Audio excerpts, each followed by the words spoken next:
بسم اللہ الرحمن الرحیم۔ السلام علیکم۔ آج کی اس ویڈیو میں ہم بات کریں گے ایک انگوٹھی کے بارے میں، ایک ایسی پراسرار انگوٹھی کے بارے میں آپ کو بتائیں گے۔ اس انگوٹھی کے بارے میں یہ مشہور ہے کہ اس انگوٹھی کو جنت سے لایا گیا تھا اور اس انگوٹھی میں پراسرار طاقتیں موجود ہیں۔ اس انگوٹھی کے بارے میں بہت سے قصے بھی مشہور ہیں جو کہ آپ جانتے بھی ہوں گے۔ حضرت سلمان علیہ السلام کی وفات کے بعد یہ انگوٹھی غائب ہو گئی تھی۔ اس انگوٹھی کا ذکر احادیث میں بھی آیا ہے، لیکن اب یہ انگوٹھی کہاں ہے اور حضرت سلمان علیہ السلام کی وفات کے بعد یہ انگوٹھی کس کے پاس ہوگی جو کہ مستقبل میں اس انگوٹھی کے ذریعے بہت بڑا کام کرے گا اور اس کی پراسرار قوتوں کو لوگوں پر استعمال کرے گا۔ آئیے آپ کو تفصیل سے بتاتے ہیں۔ حضرت آدم علیہ السلام اور حضرت حوا علیہ السلام کو جنت سے زمین پر اتارا گیا تو زمین پر زندگی کا آغاز ہوا۔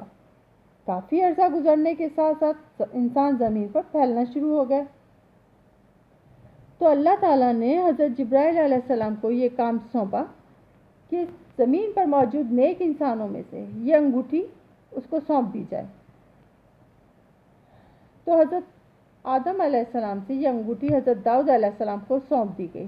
حضرت داؤد علیہ السلام اس انگوٹھی کو اپنے پاس رکھا اور اس کے بعد اس کو آگے منتقل کیا۔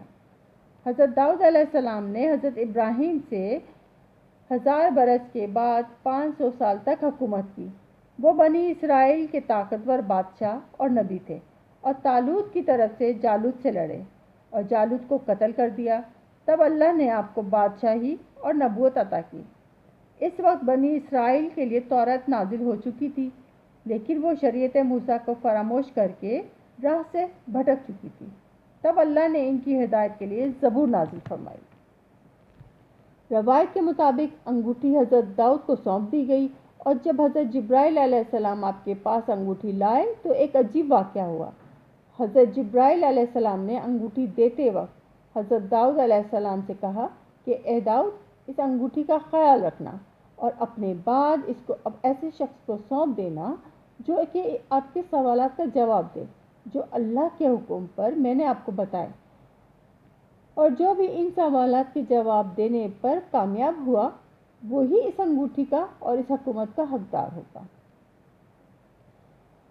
تو حضرت داؤد علیہ السلام نے حضرت جبرائیل علیہ السلام کے کہنے کے مطابق تمام لوگوں کو جمع کیا اور اس کے بعد پھر سب سے اپنی اولاد کو بھی انہوں نے بلایا، جو ان کے بچے تھے ان سب کو بلایا اور اس کے بعد وہ سوالات ان سے کیے۔ لیکن حضرت سلمان علیہ السلام نے تمام سوالات کے بالکل ٹھیک ٹھیک جواب دے دیے تو اللہ تعالیٰ نے حضرت سلمان علیہ السلام کو بادشاہت بھی عطا کی اور اس طرح سے وہ انگوٹھی حضرت داؤد کے بعد حضرت سلمان علیہ السلام کو منتقل ہو گئی۔ احادیث سے یہ بات ثابت ہے کہ قیامت سے پہلے یہ انگوٹھی ایک مخلوق کو ملے گی۔ کئی لوگوں کا یہ بھی ماننا ہے کہ اس انگوٹھی میں اللہ کا وہ نام لکھا ہے کہ جو صرف فرشتوں کو اور انبیاء کو معلوم ہے۔ اس انگوٹھی کے بارے میں حضرت سلمان علیہ السلام کی مہر بھی تھی۔ کہا جاتا ہے کہ اس انگوٹھی کی وجہ سے حضرت سلمان علیہ السلام تمام جانوروں پر اور پرندوں پر اور جنات پر حکومت کرتے تھے۔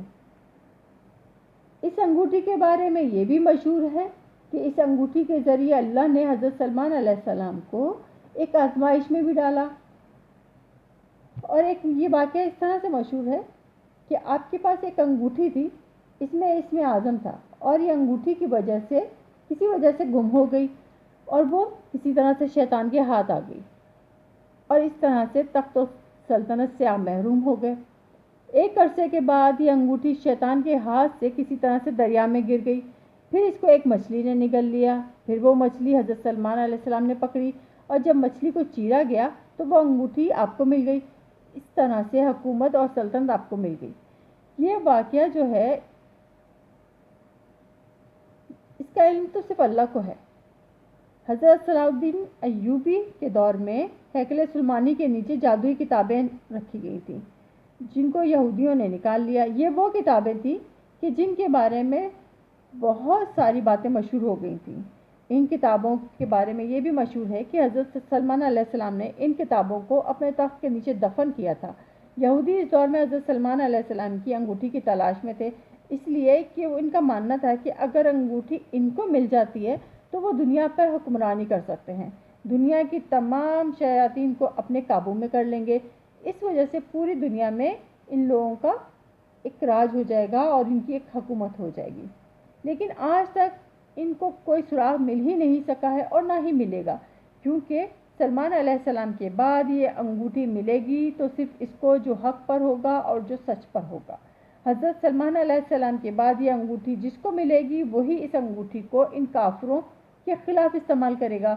حضرت جابر بن عبداللہ انصاری فرماتے ہیں کہ آپ صلی اللہ علیہ وسلم نے ارشاد فرمایا کہ حضرت سلمان علیہ السلام کی انگوٹھی کے نگینے میں کلمہ پاک لکھا تھا، اور نگینے کا کلر جو تھا وہ آسمانی کلر تھا۔ حضرت سلمان علیہ السلام کی وہ انگوٹھی مسلمانوں کے نزدیک حضرت سلمان علیہ السلام کی انگوٹھی تھی، اور عیسائیوں کے نزدیک وہ حضرت داؤد علیہ السلام کی ملکیت ہے، جبکہ یہود یہ سمجھتے ہیں کہ حضرت داؤد علیہ السلام اور حضرت سلمان علیہ السلام کا تعلق بنی اسرائیل سے تھا، تو اسی لیے اس انگوٹھی پر ان کا حق ہے۔ اور اسرائیل کے پرچم کو اگر دیکھا جائے تو ان کے پرچم پہ بھی جو نشان بنا ہوا ہے وہ ڈیوڈ اسٹار اس کو کہتے ہیں۔ اسی نشان کو دیکھ کر بھی بہت سے اختلافات پیدا ہوتے ہیں۔ مسلمان کہتے ہیں کہ یہ ایک اسرائیل کی علامت ہے، جبکہ یہ درست بھی نہیں ہے، کیونکہ یہ ایک ستارہ جو ہے یہ ہماری بہت ساری اسلامی عبادت گاہیں جو ہیں، مساجد ہیں یا بہت ساری ایسی جگہیں وہاں پہ یہ نظر آتا ہے۔ اور سلطنت عثمانیہ کی اگر ہم عمارات دیکھیں یا ان کے تخت دیکھیں اور یا ان کے مقبرے دیکھیں تو اس پر بھی ہمیں یہ نشان نظر آتا ہے۔ خیر الدین کے جھنڈے پر بھی ہمیں یہ نشان نظر آتا ہے۔ بہت سی اسلامی اسکالرز کا خیال ہے کہ یہ اسلامی پرچم میں استعمال کیا گیا ہے۔